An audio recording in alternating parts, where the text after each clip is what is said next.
Hi guys, it's Fred here, and in today's video I'm going to show you how to squat without knee pain and 3 common mistakes that you're probably making. So let's jump straight into it. So the first mistake you're probably making is you're not stacking your weight correctly. What do I mean by that? Well, your weight isn't stacked properly through your rib cage and through your pelvis. So what do we do to clean that up? Well, the first thing we do is some really simple breathing drills. So I've got one up on the screen now. What we find with a lot of people who do traditional gym style training, so they go and they do their deadlifts, their back squats, rows, etc., whether they be like a normal gym goer, CrossFit or Hyrox athlete, we're always cued shoulders back and down. So in 99% of exercises, people are cued to be back like this, shoulders pinned back. We never actually let the shoulders roll forward. Now, for a lot of people, when they then go to do a squat, what typically happens is people then pin their shoulders back and down. For a lot of people, their weight isn't actually stacked through the center of mass. Now, what do I mean by that? Well, if your shoulders are pinned back, especially far back, and you're generally quite extended, so you're up tall all the time because you've been told this is the position to be in the gym, and potentially it's a so-called good posture. Your weight isn't going to be stacked through your body, because if our chest is up in the air, we're extended, shoulders are back and down.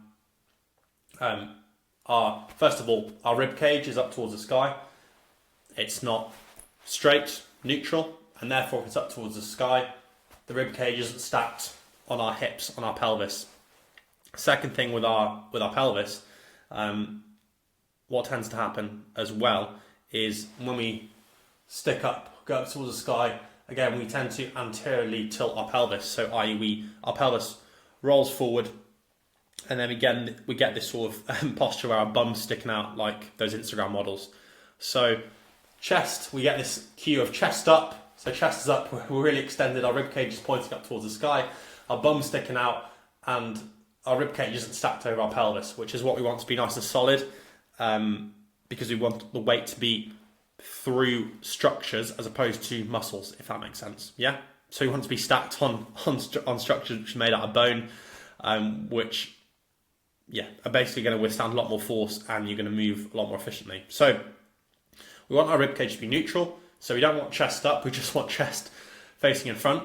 And we also don't want our shoulders necessarily pinned back. We actually want them kind of not rounded excessively, but a little bit forward. So we're actually stacked in this position. So the first breathing drill we can do to achieve that, if you are someone who has your shoulders pinned back, is a tall kneeling breathing drill. So I use this with loads of clients.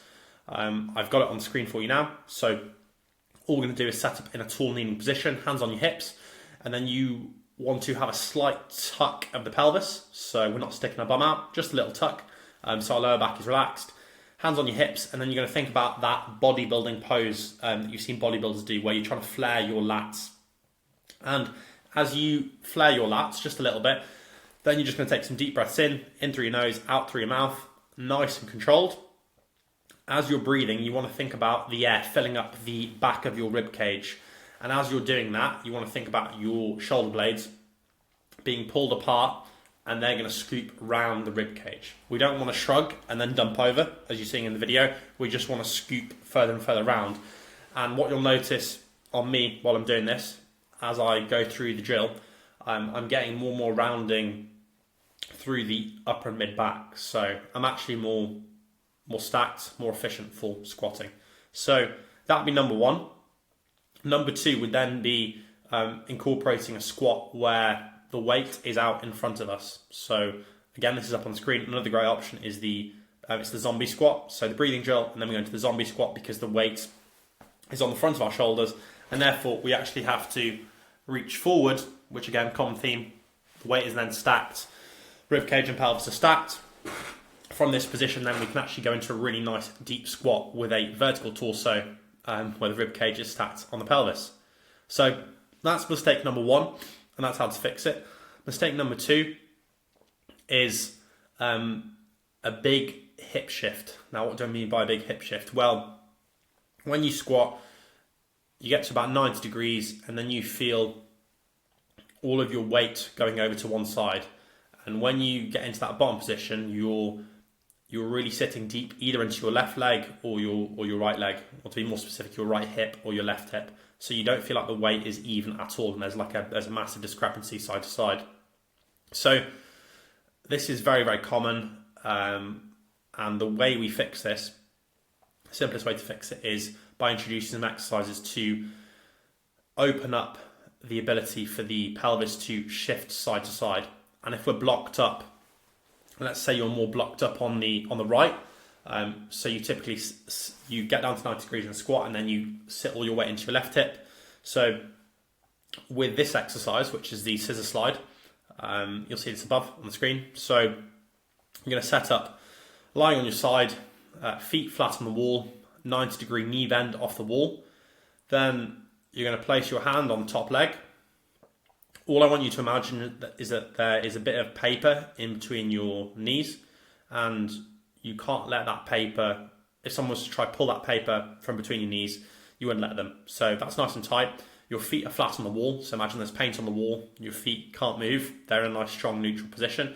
Then all you're going to do is slide that top leg over the bottom one, and you're going to try and initiate that movement from your glutes, from your hip, and you'll feel, as you shift it over that bottom leg, you'll feel a really nice sensation in your glutes. Everything's opening up around the glutes, around the lower back and your tailbone as well.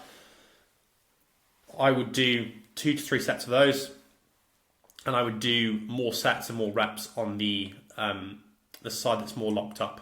So for example, in this case, again, if the right side is more locked up, I'd do double the amount of sets / reps on that side compared to the left side.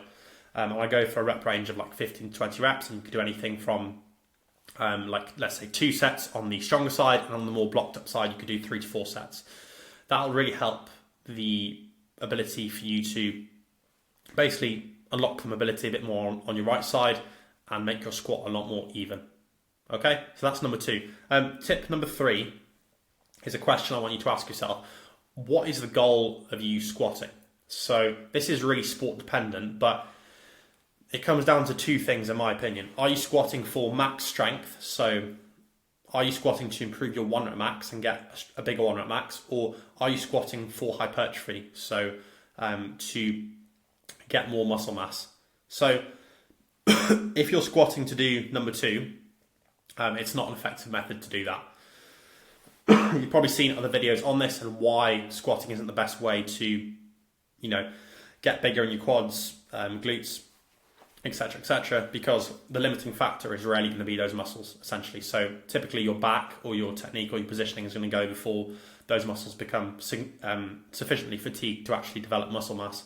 And if you are doing number 1, so you're squatting to get a bigger 1 rep max, if you're doing really high rep squat work, so you're doing, like, let's say anything above 5 reps, in my opinion, it's not really transferring over to max strength, because strength is neurological.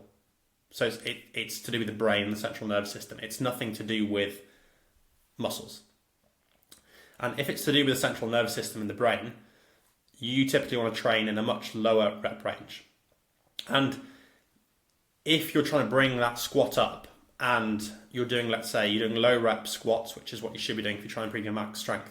If muscle groups are lagging, so let's say you are failing a 1 rep max because you can't get at the bottom, or you get to 90 degrees, then within those specific weaknesses, then you have accessories to target those muscle groups. You don't just keep banging out squats, because that isn't going to fix the issue, because we're all built differently.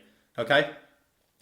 So a really simple programming tip that I would use, that I use with a lot of people for squats, you can do this whether you play like rugby, football, or if you're a CrossFitter, even if you're a weightlifter, to be honest. So I run what's called a 3-week pendulum wave system with back squats. So typically this would be a variation of the back squat. It wouldn't be a classic back squat. So let's say it could be like a paused back squat. Week 1, we want to accumulate a total of 24 reps in total within that workout. 24 to 25. Now, where do I get that number from? Well, you probably have seen those charts where we've got percentage of 1 rep max, and then we've got total reps and kind of the optimal range. That chart actually came from, it's called Perlipin's chart. It came from a study way back, I believe it was in the 70s or 80s, might be 90s. It was a 4-year study, sorry, not 4 year, a 16-year study on the Russian weightlifting team. And basically, they looked at the volume and intensity they were lifting, how frequently they were lifting, etc., etc.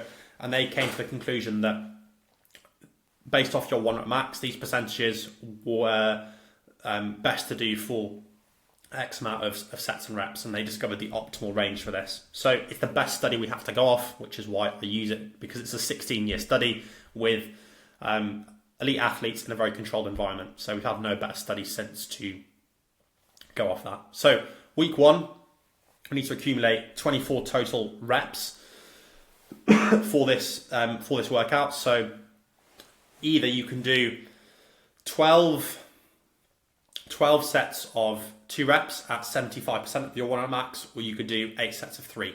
It's in that 24 to 25 rep range for the total reps in that workout. So either 12 by 2 with a 60 to 90 second rest in between, or 8 by 3, same.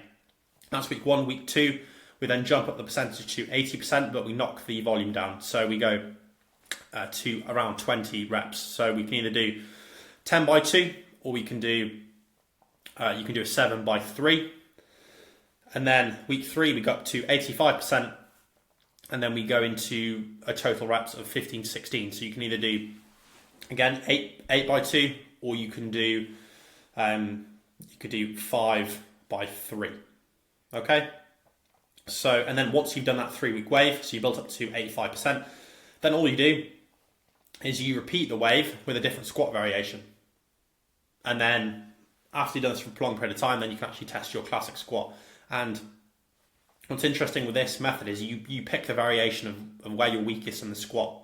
Not to go off on a tangent, but let's say you're weakest in the bottom position.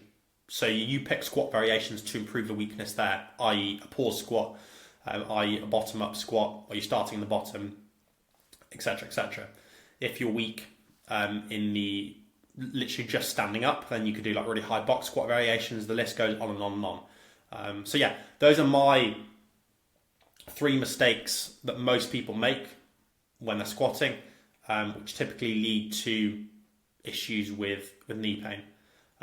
The last one might not seem relevant, so this idea of whether you're squatting for strength or hypertrophy, but it makes a massive difference, because if you're doing like tons and tons of volume with really, really heavy squats for hypertrophy and you're doing like ridiculous amounts of reps, in my opinion, I don't think the squat is designed to do that, if that makes sense. It's designed for max strength, and if you're doing max strength, you shouldn't be going anywhere above 5 reps, in my opinion. And then the first 2 are obviously movement deficiencies. So if your weight isn't stacked, you're going to be compensating in other positions.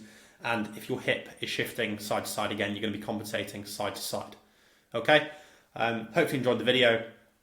Any questions, drop in the comments down below, or suggestions for future videos. And if you're interested in what we do at FCR, just check out the link in the description down below.